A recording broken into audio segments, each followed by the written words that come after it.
સંજેલીથી પીછોડા single પટ્ટી રસ્તાના કારણે અવારનવાર અકસ્માત થતા હવે બંધ થઈ જશે.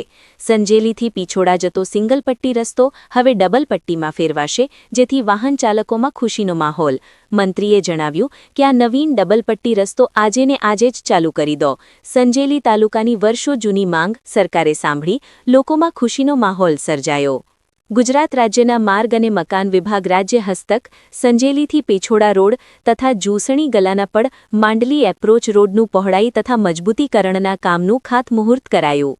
રમેશભાઈ બી કટારા, કૃષિ અને ખેડૂત કલ્યાણ, પશુપાલન, સહકાર અને ગૌ સંવર્ધન વિભાગ રાજ્ય કક્ષાના મંત્રીના હસ્તે 8.50 કરોડનો ડબલ પટ્ટી રસ્તાનું ભૂમિપૂજન. સંજેલીથી પીછોડા જતો મુખ્ય રોડ ડબલ પટ્ટી અને જુસ્તાથી જશોણી જતો રોડ ડબલ એન્જિનની સરકારે મંજૂરી આપી દેતા મંત્રીના હસ્તે ભૂમિપૂજન. આ કાર્યક્રમમાં એપીએમ ચેરમેન, સરપંચો, તાલુકા સભ્યો, મહાનુભાવો, આગેવાનો મોટી સંખ્યામાં ઉપસ્થિત રહ્યા. સંજેલી લાઈવ ચેનલને લાઇક કરો, સબસ્ક્રાઇબ કરો અને શેર કરો. મહેન્દ્ર ચારેલ, દાહોદ.